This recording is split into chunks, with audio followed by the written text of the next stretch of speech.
Okay. So what is searching? We know that when some data are stored in a, suppose this is a structure and some data are stored in it, and after that if we want to find a specific data item, that process is called searching, right? Let me just admit them. Okay. So suppose there are some data items 5, 19, 2, 4, and another is 21.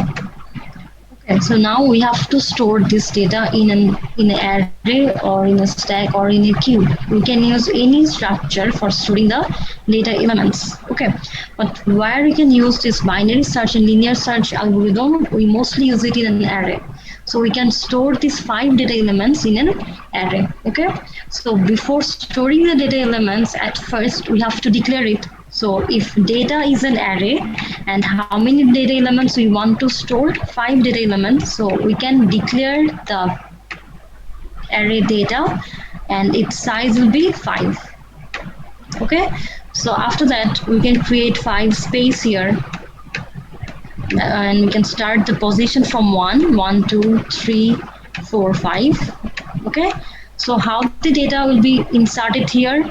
At first we can store 5 and then 19, and then the third data element is 2, 4, and the last one is 21. And we didn't maintain any ordering here. We didn't organize them in ascending order, in numerical, I mean in descending order. So now if we want to find a data item, suppose from this array we want to find out the data 21. That means item equals to 21. And there are two approaches for searching a data item from the array. But when we have taken an unsorted array, at that time we can use linear search algorithm. Okay, so linear search algorithm, this is an approach for searching any data item from a sorted array or unsorted array. Okay, so here if we want to find out the data item 20 from this array, and if we are using linear search algorithm, then we have to start from the beginning. Which data element is the first data here? 5, and its position is 1. So at first we can search the data 21 in first memory location, that is 1. So here in the first searching process we will get the data 5, right? The first data item is stored in location 1 or position 1, and here data 1 equals to 5, which is not equals to 21. So what will be the now next step? Now we can continue this search process to the next location, and here the next location is 2. Now we can search it there. So after executing another search operation in memory location 2, we'll get the data 19. Isn't it? And that data is not equals to the item 21. That means this is not the expected data, or this is not the data that we are looking for. Okay, so what will be our next step? Now we have to continue this search process until we get the data. Okay, so when we'll search the data in memory location 3, can we get the data 21? No, because here data 3 equals to 21. Again, we have to search the data in the next memory location. Okay, and here in memory location 5, we will get the expected data 21. That means what will be the outcome of this search algorithm? After this search process, we will get the location of this expected data item, right? And in linear search algorithm, just look at the process. We cannot skip any data item, or we cannot start the process from the beginning. Okay, we always have to start the process from the beginning of the array, and that is called linear search algorithm. Is it clear to you what is linear search algorithm? Yes, madam. Okay, so now here, can you tell me the searching operation, it depends on which parameter of this array? Here we can see that the lower bound of this array is 1 and the upper bound of this array is 5. And how many data elements we have stored here? Here n equals to 5, right? That means in linear search algorithm, the number of search operation depends on the input size. right? And now, if we want to find out its time complexity, then how we can do it? There can be three types of time complexity. One is best case time complexity, and another is average case time complexity, and the third is worst case time complexity. So when we'll find out the worst case time complexity, if the data item that we are searching, if it is the last element of the array, then the time complexity will be order of,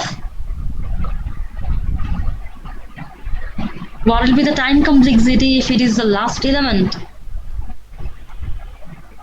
Time complexity is not new for you, right? You all know how to calculate the time complexity.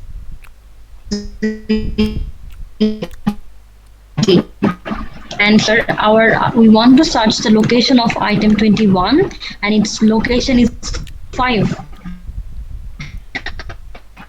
For searching it out, how many such operation we have to execute? 5 search operation, isn't it? So here number of search operations is equal to the best case complexity. Suppose in this array, now we want to find out the data 5. We want to search the location of the data 5, and 5 is stored in location 1. That means in the first search process, we will get the expected data 5. So at that time, the time complexity will be best case time complexity, right? And when the data item can be found in the first memory location, at that time we need to perform only one search operation. That's why best case time complexity will be order of 1. Okay, and another time complexity is here, that is average case time complexity. So we can search for any data item from any memory location, right? So if we want to find out the location of, suppose, the data item 2, in which position, we can find it in position 3, right? Yes, ma'am. Can you all hear me? Yes, ma'am. So at that time, the time complexity will be order of n by 2. Why? Because for finding it out, we need to perform how many search operation? Maybe 3. When the data item is located in the middle of the array, at that time we can say that we will get average case time complexity, because here number of search operation will be half of the input size. The input size is 5, but maybe we have to perform how many search operation? 3 search operation, which is half of this input size. So the average case time complexity will be order of n by 2. But can we take the constant value here? No. So we can write half into order of n. That means the average case time complexity is order of n. Madam, Yes. if I search anything that is not available in the array, First then position. Yeah. if that happens that I'm looking for 50 in this array, will it be considered as a worst case scenario? Obviously, it will be considered as worst case array. But at that time, what will be the outcome? Suppose you are searching for a data item which is not stored here, which doesn't belong to this array, right? Suppose the data item 30. So at that time also, maybe you have to search how many positions, how many memory 5. locations, 5 memory locations for finding it out. So it's obviously worst case time complexity, but the output will be, here we'll get the location equals to 0. Location equals to 0. Okay, so now can we write the algorithm of this search process? Can you write the algorithm for linear search? Yes, I'm writing the code here. Suppose if we want to execute, or if we want to write the program for linear search process, then how many parameters do we need? Obviously, we need to execute a loop, right? So for that loop, we need a loop variable, and then we need to know about the lower bound of that array. Suppose LB is the lower bound, and we need to know about the input size, as well as we need to know which data item we want to search. So these are the parameters. Okay. So after that, inside the for loop, we can write what will be the initial value of that loop variable. LB. Very good, LB. So here LB equals to 1, so we can write I equals to LB. And what will be the condition? I less than or equals to n. I less than n. Then Yeah, yes. then I plus plus. That means we have to search the item and the search process will be started from the first memory location, or it depends on the value of LB. Okay, and how many times we have to execute the loop, it depends on n. So we have to write the executable statement. So what is the purpose of searching each of these memory location? To find out the location of this data item X, right? When I equals to 1, suppose when I equals to 1, at that time, which data will get? 5. Obviously 5, right? And if that data item, suppose we are searching for 5 and here x equals to 5, and we got the data item where, suppose the name of the array is A, so can we write AI equals to X?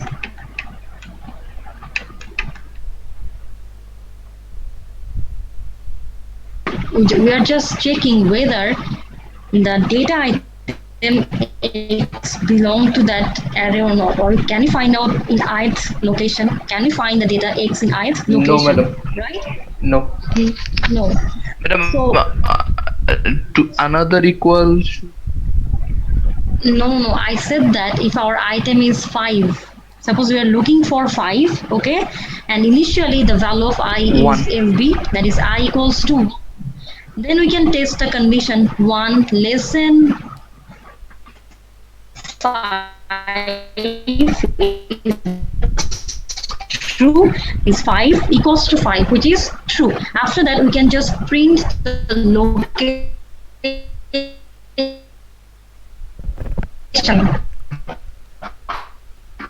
We can just print the location. But if this statement is false, suppose here the item is 21 time form of executed, the value of will be increased. So the new value of I will be 2. 2 line is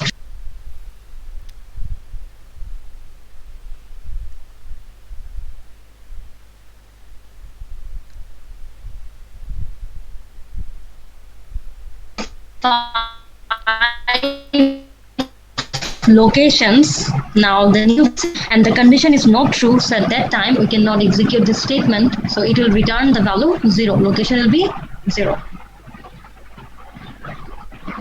Is it clear? Yes, ma'am.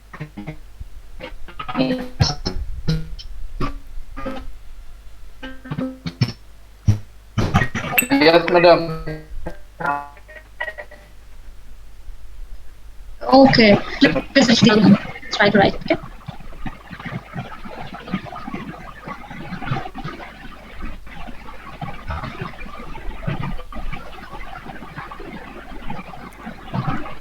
So in data structure and algorithm, or when we are actually writing the algorithm, we use some generalized term, right? We don't usually write I equals to 1 or I less than equals to n. Okay, so how we can, or how many parameters? At first, we have to write the operation name, and here the operation name is linear search.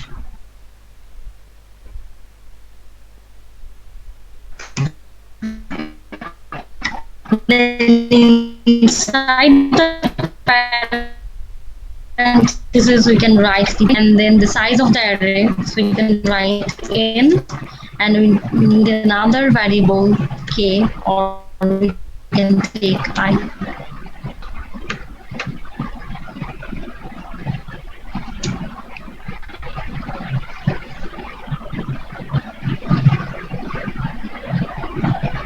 Madam, Yes. shouldn't we take a variable shouldn't we take a variable which will to find the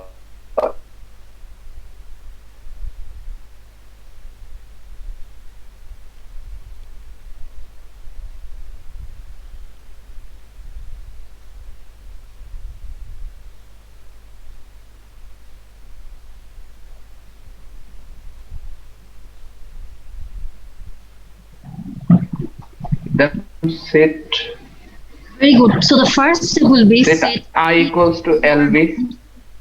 set I equals to lower bound. Okay, and then in step LV. number Yes, 2 ma'am. we can write repeat step, suppose 3 or 4, while I less than or equals to n. Repeat steps 3 to 4 or 3 to 5 while I less than or equals to n. If we use while loop or for loop, we can write for I less than or equals to n. But before that, can write another step for defining whether that value doesn't belong to the array. It will return the value 0. How we can write it in the algorithm? Madam, don't understand. Again.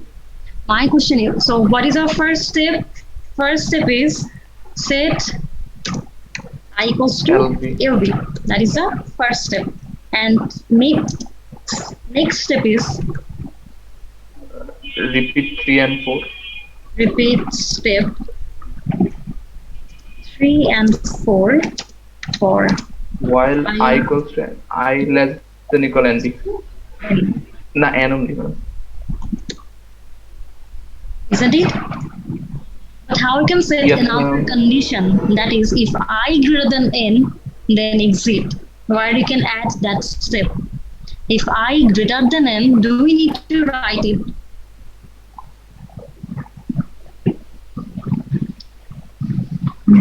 Madam, you There- already wrote it. Yeah, you already wrote it here, but I was talking about if the data item is not here in this array.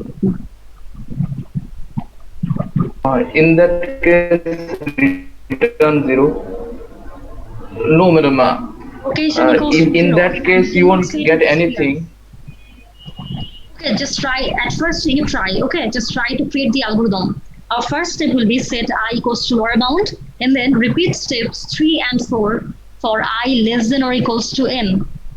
And what can be our step number 3? Step number 3 is Data. if data I equals to n.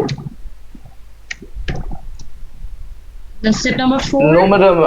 Here we can Madam, write. I equals to item.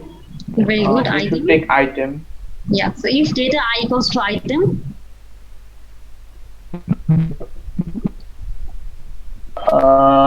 Then print. okay. If data Return I I. equals, then location equals to I, isn't it? Yes, ma'am. After that, what will be the next step? Cancel the loop. Then I equals to n. Then to cancel the loop, madam. I'm explaining that program again. Okay. So here we want to search a data item from an array. Okay. So at first, if we are using for loop, at that time actually we don't need to initialize I here, isn't it? So here instead of for, we can write while, because in the first step we already initialized the variable I. That is another mistake. Okay, so our first step will be we can initialize I, okay, and then repeat steps 3 and 4 while I less than or equals to n. If it is our array, then we can continue the search process until we get the data, okay, and the maximum limit of the search depends on n. Suppose here there are total 4 data items, 1, 2, 3, 4. That means n equals to 4. So if data I equals to item, suppose here the data is 5, 7, then 2, 14, and we want to find out the data 2. Item equals to 2. Okay. So at first you search the data in which location? In the first location, isn't it? Yes, If ma'am. data I not equals to item, then what should be our next step? Obviously, I equals to I plus 1. If data I equals to item, then what will happen? Or if that condition is not true, then what will happen? There are two cases. One is suppose our item is 5 and we can get the item in first memory location, right?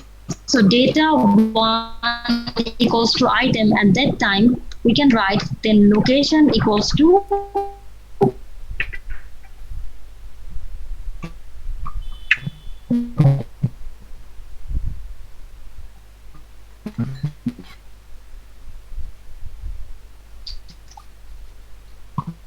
ID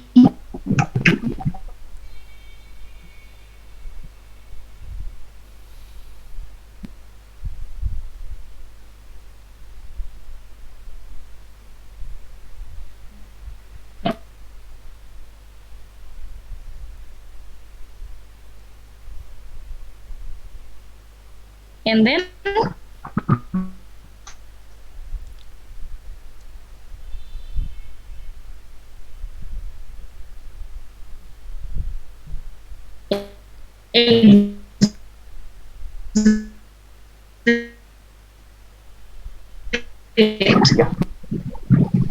hello. Yes, ma'am. Okay, Hello. now we can start the next one.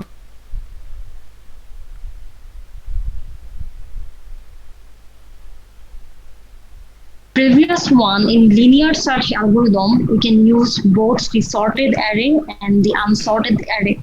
But in binary search algorithm, we cannot use unsorted array.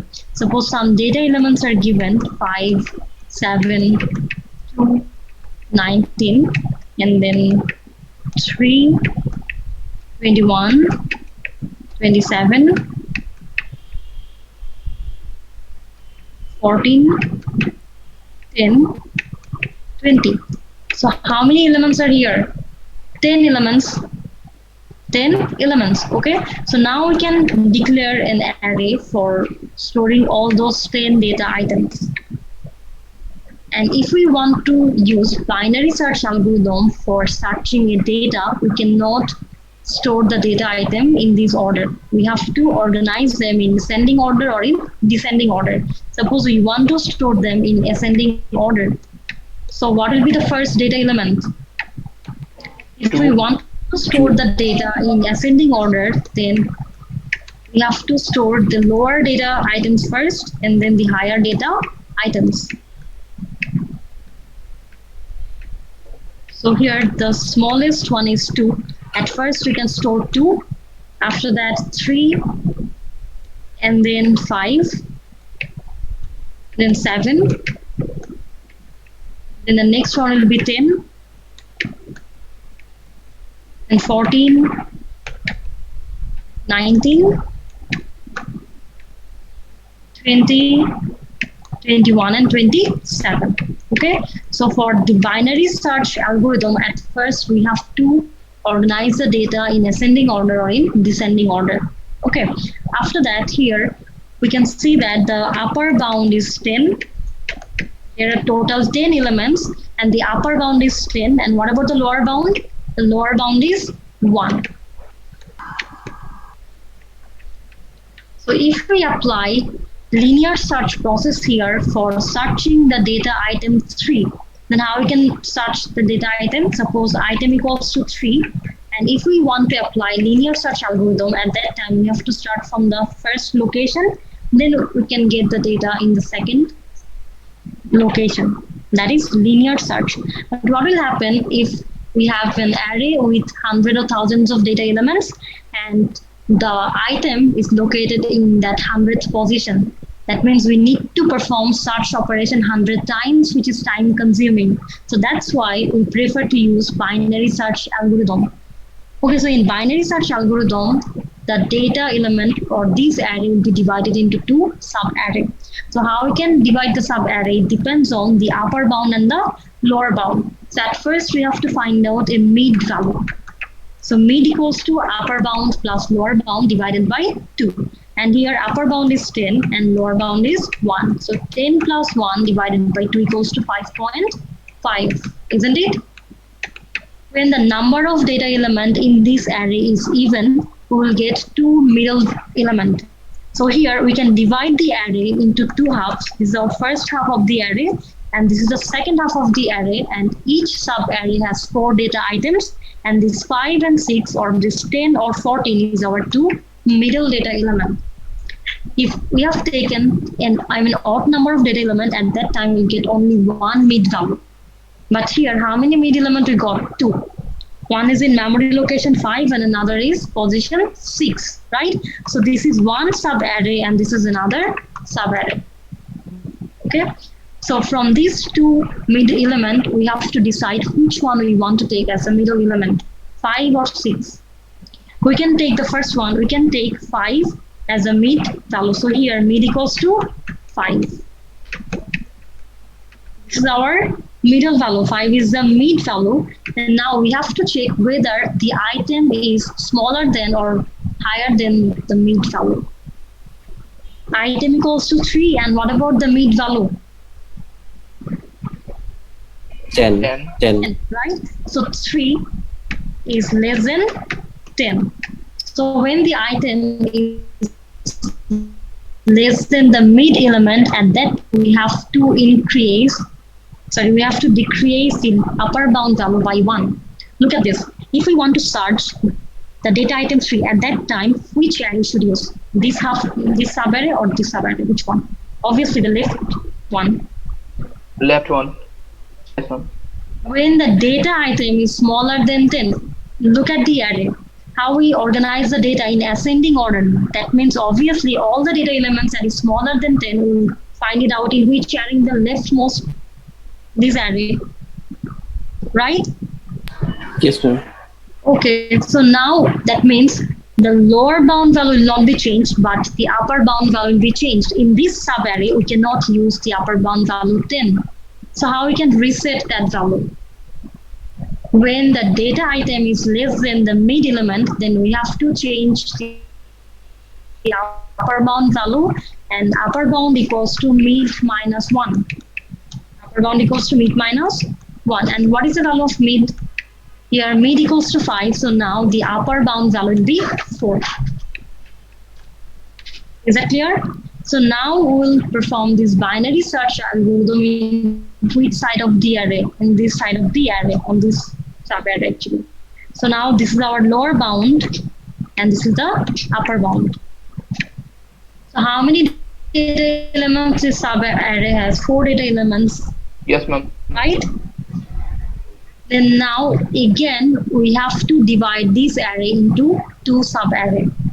So here lower mid value will be 1 plus 4 equals to 5. 1 plus 4 equals to 5 divided by 2. That is 2.5. 5. That means this position 2 and 3, these two are our mid elements position. 1 and upper bound is 4. Again, we will divide this array into 2 subarray. So now we got 2 subarray with 1 data element, and these are our mid element 3 and 5. So which one will take as the mid element? We can take 2. So now mid equals to 2 and is 3. What is the value of mid? 3. Mid equals to 3, 2. ma'am. Okay, and so this array name is, the name of this array is A. So now we have to find out whether that data element, that is A mid, is equals to item or not. How many times we have to divide the array until we get that element in the middle of the array, until that element becomes the middle of the array, we have to continue this division process. So here we can see that A, the name of the array, and the mid is 2. So A2 equals to 3, and that is equals to the item. So at that time, we can stop this process. So what we have done here, if an array is given, and at first we organize the data in ascending order. After that, we have to find out the lower bound and the upper bound of the array. Then we can divide the array into 2 halves. Okay. After that, we have to choose the middle element, and then we need to check whether the value of that mid element is equals to the item or not. And here data 5 is not equals to 10. That's why we divided this portion of the array one more time. Isn't it? So after setting the new value, after resetting the value upper bound, we divided this array into 2 halves. Then we got 2 sub arrays with 1 element. Now again we have to check whether the middle element is equals to the item. And here we can see that this condition is true. So now we can stop this process here. Is that clear? Yes. Ma'am, can you please repeat it once again? Okay, or I can give you another example. So try to find out. the location of the mid value, or how many times actually we have to perform this search operation. So we can take some new data elements, that is 12, 15, 24, 27,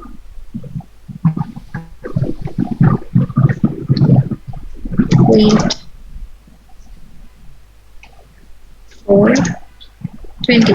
So how many elements are here? 7 elements. 7. So now we took odd numbers. Okay. So how many spaces we need here? 7 spaces. Okay. And for binary search algorithm, the array should be a sorted array. Okay. So at first we'll store 4, and then 8. After that 12, and then 15. And the next one will be 20. Then 24.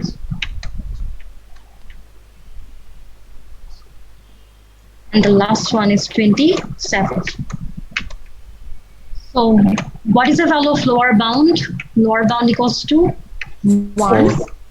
Lower bound equals to 1. Oh, sorry, 1, And upper bound equals to 7. 7. Okay. And suppose we want to search the data item 24. So here item equals to 24. Okay, so this is binary search algorithm. So at first we have to divide this array into 2 halves. Okay, so how we can divide the array? We can just add the upper bound and lower bound value, then we can divide it by 2. So mid equals to upper bound plus lower bound, that is 1 plus 7 divided by 2. So 8 divided by 2 equals to 4. That means 4 is the mid element. Okay, and we just divided the array into 2 sub-array. Okay, so the data elements 4, 8, 12 belongs to the first half of the array, and 20, 24, 27, this belongs to the second half of the array. So this is our first half of the array, and this is the second half of the array. Now we have to check whether if the name of the array is data, then we can check whether data 4 is a mid element, data 4 equals to item or not. So what is the value of data 4? Data 4 equals to 15, which is not equals to item, because item equals to 24. So if the mid element is not the item, then again we have to divide the array into some sub-arrays. But which half we should choose? It depends on whether we have to check whether the item is greater than the mid element or less than the mid element. And here the item 24 is greater than mid element, right? 24 Yes, is greater than 15. So at that time, we should work on the second half array, right? That means the upper bound value will not be changed. We have to change the lower bound value. Now we cannot use LB equals to 1. So what will be the new value of lower bound? 4. Lower bound will be LB equals to mid plus 1. Mid plus 1. In the previous example, the item was less than mid element. That's why we changed the upper bound value, and the new upper bound value was mid minus 1. And in this case, when the item is greater than mid element, then we have to change the lower bound value, and here lower bound equals to mid plus 1. That means mid equals to 4. So 4 plus 1 equals to 5. That is the lower bound of the new array. So that means now we can search the item in which part of the array, in this portion of the array. So LB is the lower bound and 7 is the upper bound. So how many elements we have? 3 elements. 3 elements. After that, we have to find out the new mid value. So how we can find it out? Mid equals to lower bound plus upper bound. And now the new lower bound is 5 plus 7 equals to 12. 12 divided by 2 equals to 6. So now this is our mid element. Now we have to check whether the mid element is equals to item or not. And here mid 6 equals to, what is the name of the array? Data. So data mid, and the position of mid is 6. Data 6 equals to 24, which is equals to item. At that time, now it will return the location of that item 24. The output will be location equals to 6, and then we can stop the process here. Is that clear? Yes, ma'am. Yes, ma'am. Yes, ma'am. One Madam, is easier to execute the linear search algorithm or binary search algorithm. Obviously, the linear search algorithm, because here the time complexity will be much, is in the previous one, the linear search algorithm. Yes, Tanvi, you wanted to say something maybe. Madam, what if I want to search 4? In that time, how should Okay. how the last division would look like if I Okay. want to search 4? So at first we got the mid 4, and if the item is 4, now we And will 8? take this half of the array, right? Then what will be the Yes, ma'am. value of lower Next mate will bound? be 8. 3, madam. No, lower bound will be 1 Don't and get upper bound will be confused. 3. I'm just deleting this. Okay. So now when item equals to 4,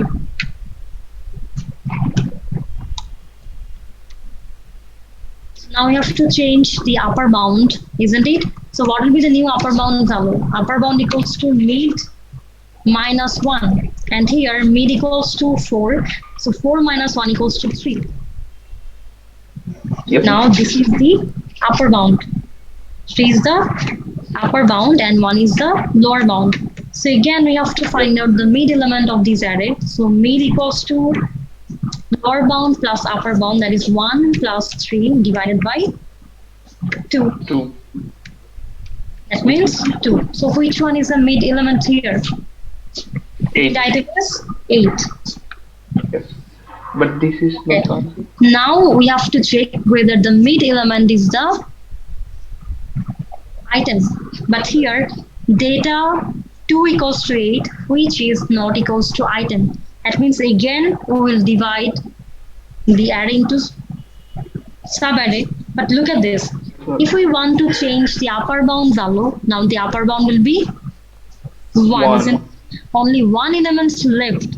So can we divide it into sub-array? It's not possible. No, So madam. there can be two options. One is the data item should be located in that position, or in other cases, maybe the data item is not here. Okay, so at that time, we have to search in that location. So if the data item is here, then it will return the location 1. Otherwise, the output will be location equals to 0.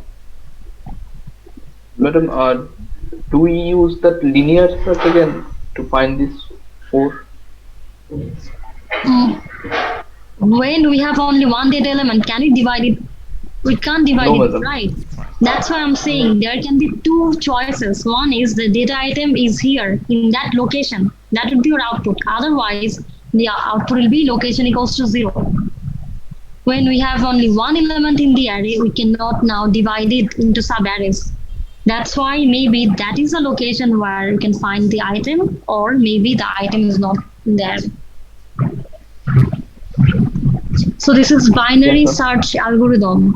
Now, who can tell us that, what is the time complexity of this binary search process?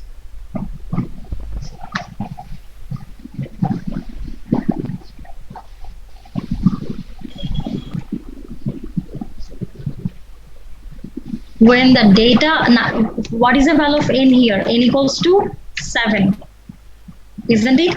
So at Yes, ma'am. first, that 7 data item divided into 10 to 2, madam. how we are reducing the data size. The data By- size by half, right? Yes, ma'am. Half. We can write 3, isn't it? And after that, when an array has 3 data elements, and if we divide it into 2 halves, then each array will have how many data elements? Maybe 1. Yes, ma'am. Right? That means the data size is reducing by half. The data size is reducing by half, and then after dividing the array into 2 sub-array, we are just performing one such operation. We are just checking whether the mid element is the item or not. So what should be the time complexity? How you can calculate it here? Just think about it, okay? I'm giving you 3 minutes time. Just try to find it out. What should be the time complexity?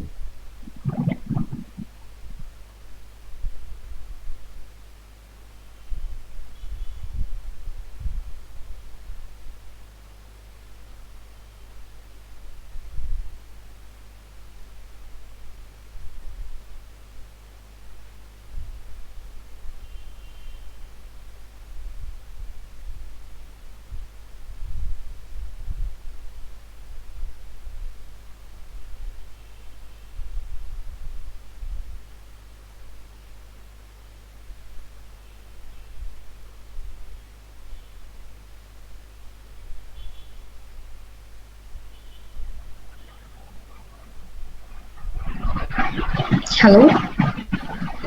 Yes, ma'am. Yes, ma'am. Yeah. Log n, madam. Why? We have to explain it. I Yes, know you ma'am. all can actually find out the result, but you have to explain why log n. Yes, the time complexity of Because we are binary. using division. And here the base is 2. We can use 2 base logarithm. So log 2n. Why? Time complexity is always is a function of the input size and the number of operation, right?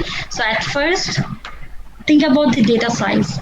This is the data n, and how we are reducing the data size. If n equals to 8, at that time, the 8 element array should be divided into 2 array, each with 4 data elements, right? And then each of these sub array can be again divided into 2 sub array with 2 element, right? And after that, this array can be divided into an array with 1 element. So how the data size are reducing? By half. Okay. And when the data size was 8, and after dividing into 2 part, that is, suppose this is our array, and these are the location 1, 2, 3, 4, 5, 6, 7, 8. So after dividing into 2 half, how many operations we are executing here? How many Madam. operations? After dividing. Yeah, after dividing these 8 element array into 2 half, how many operations we are actually, how many such operation we are performing here? Only one such Only one. operation. One, We are madam. searching the mid element. So Yes. here, how many such operation are needed? One. After that, when this sub array is again divided into 2 half, that is now each array has 2 element. So how many such operations we need here? Again, one more such operation. One Yes, more ma'am. such operation. That is, so here you can write. So how many such operation we had here when the data size was 8? How many such operation? Only one, madam. For Why mid one, one? we have such. Already we had 2 such operation. Again, these 2 sub arrays can be divided into some other sub arrays, and here we have to perform another such operation. So how many such operation we had there? Total 3 such operation. When the data size was 8, we had to perform the binary search process 3 times in 3 mid location, isn't it? So now Yes, can ma'am. you find Yes. out a relationship between the number of operation, that is 3, and the input size, that is 8? Can you find out a relationship between these two data? One is input and another is number of operation. We can say This that is 2 to the power 3 true. equals to 8. 2 to the power 3 equals to 8. And another relationship between logarithm and this power and is log 2, 8 equals to 3, isn't it? Log 2, 8 equals to 3. That means here when n equals to 8, the number of operation is 3. But if the input size is 16, suppose log 2, n equals to 16, at that time we need how many such operation? 4 such operation. That's why the time complexity of binary search algorithm is log 2n. Or we can write log n. Is it clear? Yes, ma'am. What about the others? Is it clear? Yes, ma'am. So these are the two search algorithms that you use in array. Okay, one is binary search and another is linear search. So do you have any problem in this two algorithm? Hello? Any problem in these two algorithms? No, ma'am. Ma'am, for the binary search, maybe have bit confusion, but it will be clear if I just. Yeah, okay. So I think this is it for today. Okay, and another thing, how was your quiz? Hello, Hello, ma'am. I'm sharing the quiz question. Okay, Madam, so did you find any difficulties here or any confusion here? What about question number 1?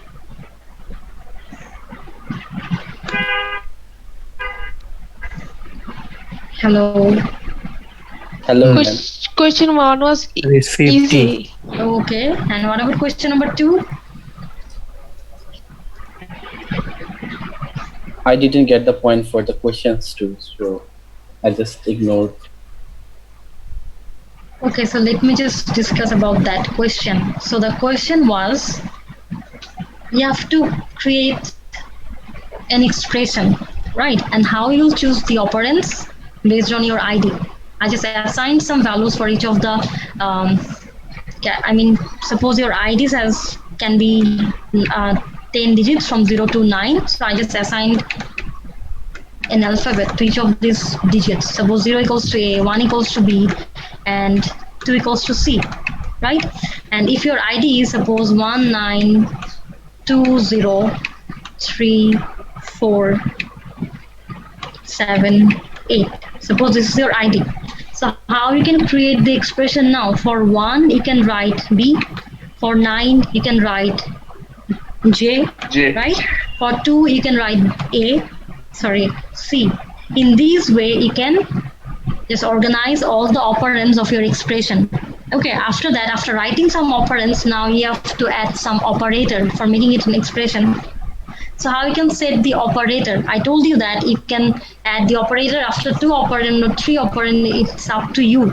But the thing is, when you are putting an operand before or after B and G, suppose you want to add an operator after B and G, so here you are adding the operator after J, and for J maybe you have to use, or you wrote J for which letter, for which number, for 9. J was used for which number, for 9, isn't it?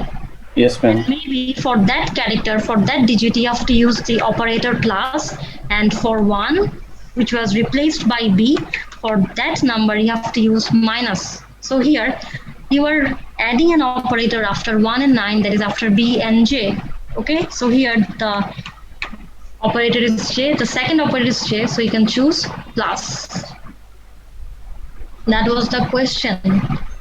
That is, if you're adding an operator, suppose after this 3 operand, you want to add an operator. So based on which character you will choose the operator? Obviously based on the last one, that is C, which is next to the operator. That was a question. And if you want to add the operator after suppose 4 operand, so which one is closest to the operator? Obviously A. So we have to choose that operator which should be used with A. That was the question. Thank you, ma'am. Okay, no problem. So now please response 1, yes, ma'am. 2, 3, Yes, ma'am. 4, Present, ma'am.